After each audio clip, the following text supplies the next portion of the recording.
We read a lot of exciting material at university. Sometimes, some semesters, we may feel like we're learning so much our brain almost feels full, like we've just eaten too much. Even when we're really enjoying some aspects of what we're learning, we can sometimes feel a little anxious that it's not coming so easily. You may worry that you don't read fast enough, or you may worry that it's kind of going through you and you won't be able to use it later on. And you may end up thinking to yourself, hey, don't I already know how to read? What's the issue? Why am I having such a hard time? Or even, why am I having such a hard time? Meaning everyone else seems to be breezing through, so why am I the one left struggling? First, I want to tell you that you're not the only one. This is a very, very common experience for good reasons. If you're feeling frustrated with yourself for struggling with this seemingly basic task, and you're saying to yourself, why can't I read this stuff? I know how to read. You should just recognize that there's reading and then there's reading. People often think that knowing how to read means being able to look at lines of letters and decode the associated sounds and words. That the words then just kind of march into the brain, and at the end of the reading process, the brain just has all the meaning and information that had been contained in those words. And yet, it may feel that way sometimes, like when you read straightforward informational passages in a textbook. For example, what happens when we read something like this. First, water from lakes and oceans evaporates and becomes water vapor in the air. Clouds are created when the water vapor in the air cools and turns into tiny water droplets that gather together. That might seem basic, but actually we're doing a lot of inference and filling in the blanks to understand even this very simple passage. For example, we have to be able to infer that since the author uses the word water to describe both the vapor and the droplets, that the author is defining water as any form of H2O and not specifically liquid, even though in normal conversation, water would always mean liquid, right? But if we know enough about vapor and water and H2O, we'll get it. In academic texts, this kind of thing happens pretty often. A word that seems like a common word, one that you totally know, is actually being used in a special and distinct way that you still haven't seen much of yet. There are lots of other things I could point out using just this one example, but I'll sum it all up like this. Understanding what you read involves connecting with what you already know. Basically, we need knowledge in order to acquire more knowledge. So no matter what, this is a long-term process to go from novice to experienced reader. It's like learning a new language. In fact, academic English is really a different language than the English of everyday life. That would be true in any language. Let's say I want to describe this water to clouds phenomenon with more scientific specificity. I want to describe how water evaporates, but to be really accurate and precise, I need to be able to refer to all available to evaporate water. It's not just water from lakes and oceans that goes into clouds, right? But am I going to start listing all the kinds of water that the sun might heat up, sweat, that pail I left out last night, a little bit of stuff that's still on some gum that was spit onto the sidewalk? This could get a little bit taxing. So I had to do a bit of reading around to find out that there is a word, an efficient and still quite specifically relevant word, hydrosphere. So now I can write, water from the hydrosphere evaporates. Notice that the goal was not to say something that would be accessible for non-expert readers. The goal was to say something accurate and efficient. Sometimes that's going to leave the non-expert readers behind. But these special uncommon terms provide a way for experienced and knowledgeable readers to refer to concepts that you legitimately have not needed in your daily communication. Like if I want to say, it's dry season now, not much water left in the lakes and oceans to feed any clouds. We gotta get digging to find those wells, everybody. To get my friends digging, the words waters left in the lakes and oceans will do the job.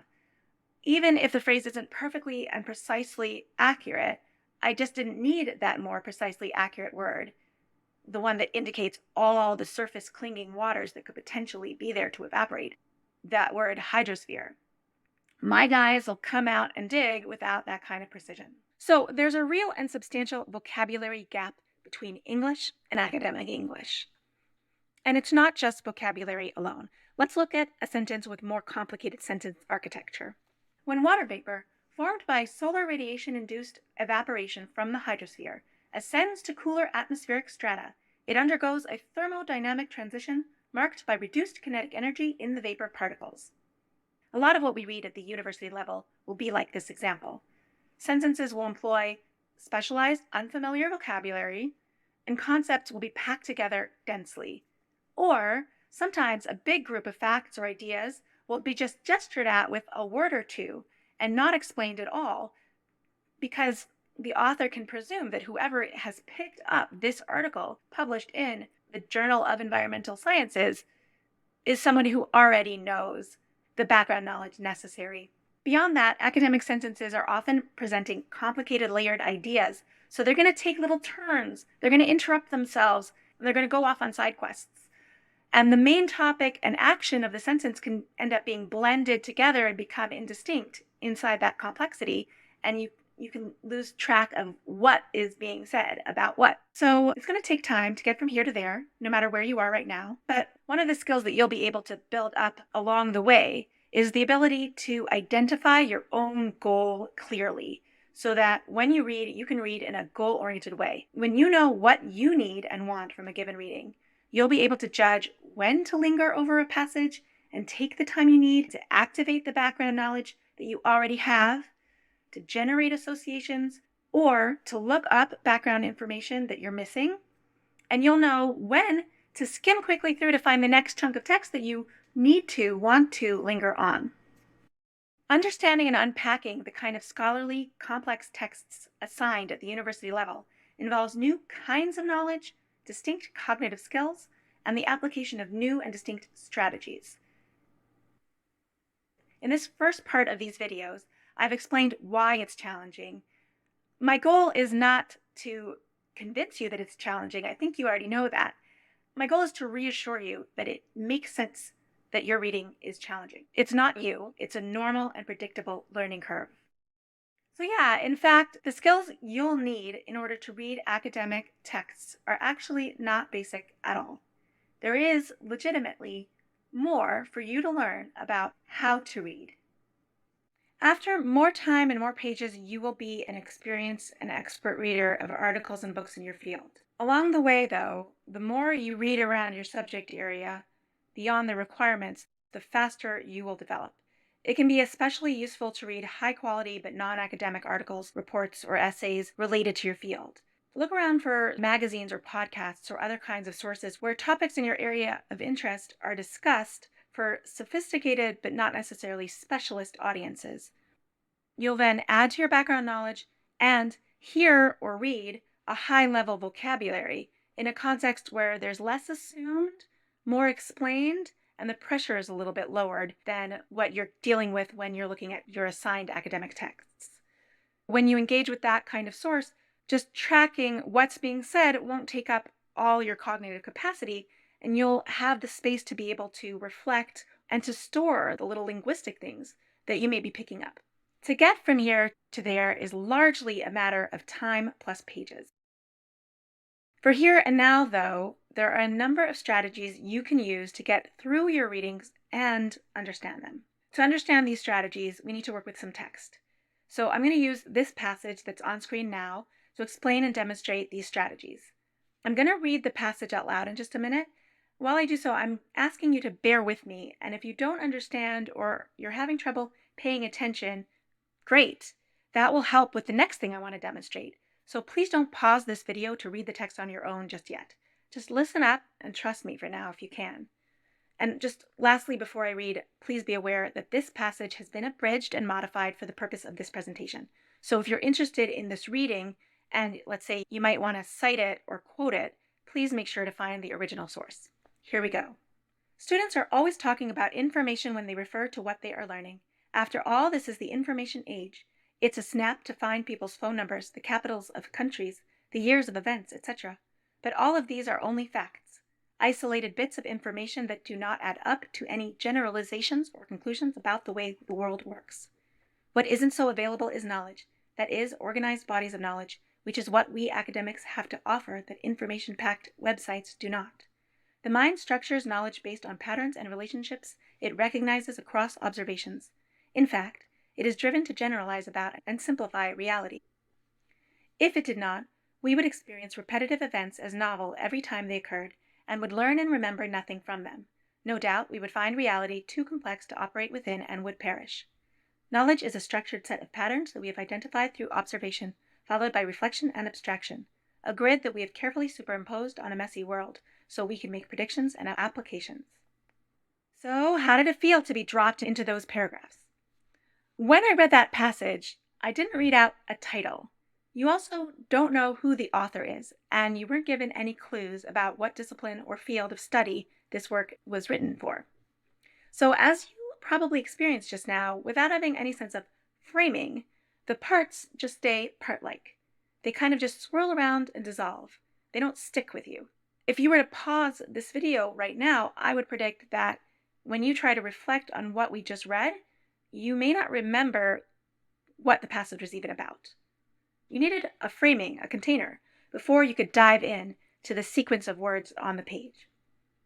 The general message here is that to read, we need to do a bit of pre-reading. We need to preview, skim, and scan. Since I worry that pre-reading can seem like a skippable step, especially if you're in a hurry under pressure, I want to take a minute to try to convince you to make sure that going forward, you'll be able to justify taking the time to preview, skim, and scan before you read. I put read in quotes because I'm hoping to introduce you to new ways of reading that involve the pre-reading as well as part of the reading process. So now, why am I showing you pictures of a building plan and the building photo? It's a metaphor. Okay, imagine you're asked to explore a building like this. You start from inside of the door and walk through each hall and room one at a time. What building are you in? Do you know? Is it a school, an apartment building, or a hospital? What neighborhood are you in? Who comes here? And hey, why are you even doing this inspection? Are you here as an electrician or a building manager or an interior decorator or as a student who's just looking for a seat? As you've been doing this exploration, as you've been walking through these rooms, which I said you were asked to do, you didn't have any specific idea about what kinds of things you're looking at, what kinds of things you're supposed to be looking for. So whenever we start an exploration from the inside, at the level of parts and details, the rooms, the walls, the turns, without knowing anything about the frame, we're going to have trouble answering basic questions. You'll have trouble understanding even the parts that you're looking at themselves. Like, what is that? Is it supposed to be there? Is it good or bad? In sum, a building is a collection of parts, and it is a whole unified thing. Neither dimension has meaning without reference to the other. So pulling us back out of the metaphor for a moment, the strategy I'm introducing is to focus on the whole of your reading as a first step. That way, when you pull out your reading, you first take a walk around the perimeter, suss out those foundational big picture framing facts, and only after that you walk inside. If you do this, you'll see how different it is to do that room-by-room exploration as a second step. Now you'll have a prepared sense of where to really pay attention. And as you walk along, you'll be able to better judge the purposes and effects of the details or the designs. You'll have a criteria by which to judge what is relevant and worthy of notice. You'll have a way of expecting the things you find. When you find something you don't expect, you'll recognize that it's unexpected, and you'll be able to make something out of that. This was a metaphor, remember? So, similarly to a building, a book or an article is a whole made of parts, with words, sentences, and paragraphs, and sometimes subheadings. And of course, the parts mean things very literally, but there's also a cumulative meaning to a text, which isn't in any of the parts. So going back to our passage, I suggested after I read that maybe you didn't remember it, maybe you were confused, but maybe while you were listening, you felt you could understand each word and sentence. It felt like normal, meaningful language in the immediate moments when the words and sentences passed through your ears. It's just that now, reflecting on what you read and what you retain, you find those words and sentences have come apart. They were never contained in anything in the first place. They have easily floated away in the second place. Honestly, I'm hoping that after reading that with me and then searching your mind to check what's left in there, you had that common experience of realizing that you're not sure what's there. But if you did process that excerpt fully and easily and you remember it, just to come along with us on this experiment, try to remember a time when you did start reading something and it took a while to understand what you were reading. because that has happened to all of us, guaranteed. And that is most likely to happen when we are reading word by word, part by part, without first knowing what we are reading and why. Keep in mind that the pre-reading strategies I'm about to explain are models of the kinds of processes you'll develop as you become a more experienced reader. You'll eventually find different processes to suit your own style of learning and to suit different reading contexts. So these strategies are not meant to be followed formulaically. Here's the first strategy, previewing.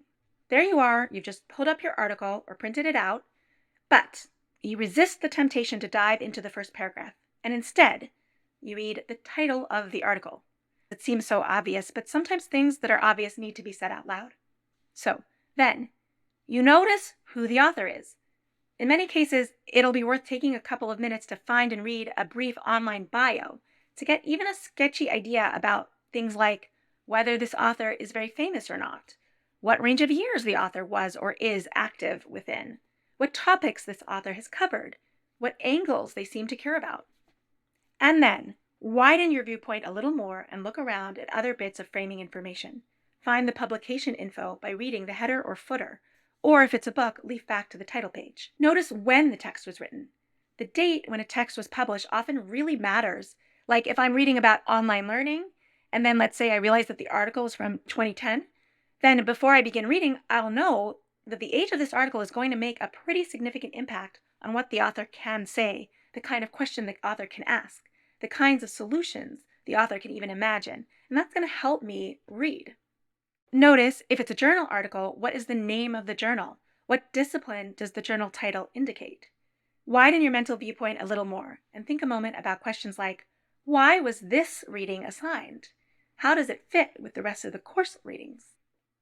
Next, you shift your focus again to the frames inside the frames.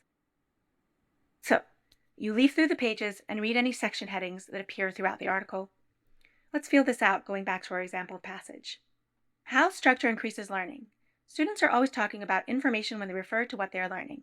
After all, this is the information age. It's a snap to find people's phone numbers, the capitals of countries. Wait, we haven't previewed. We still don't know why we're reading about this. In fact, reading about this? Reading about what? Can we even say confidently what the topic is here? Okay, our sample here is a very short text. So here, previewing just means noticing the title of the book and reading this one subheading. So let's do that. Okay, here's the title. Teaching at its Best. I can see here that it's an excerpt, and it's by Linda Nilsson. I'm curious about Linda Nilsson, so I'm going to do a quick search on Google Scholar. Okay, now I see this is a very well-cited book. That means it looks like it may be a root source for a lot of thinking on the subject. Oh yeah, but what's the subject? The subheading gives us a clear clue. How structure increases learning. Okay, after all that, I don't know much, but I know a lot more than nothing, and the kinds of things I know are the things that will help me contain other things that I'll be learning as I dig in. So, I know we're talking about education, about teaching, about structure. I don't know what structure is yet, but I'm putting it on the good side. Because, hey, structure increases learning, right? Having identified a good mystery will give me a sense of mission, and having a sense of mission will help me to apply my attention as I begin digging into the text later on. I'll have my eyes peeled for those moments when the author is going to finally explain or define that target concept, that mystery, structure. So, to preview in a nutshell, notice framing info like author's name, publication date, journal, or publisher's name. And maybe take a minute to look up some context. Google the author or double check what was going on during the publication year. You don't need to make yourself into an expert on anything at this point. Just doing a quick scan of the environment to find out if there's anything worth finding out can be valuable. Okay, now you're ready to do some skimming and scanning.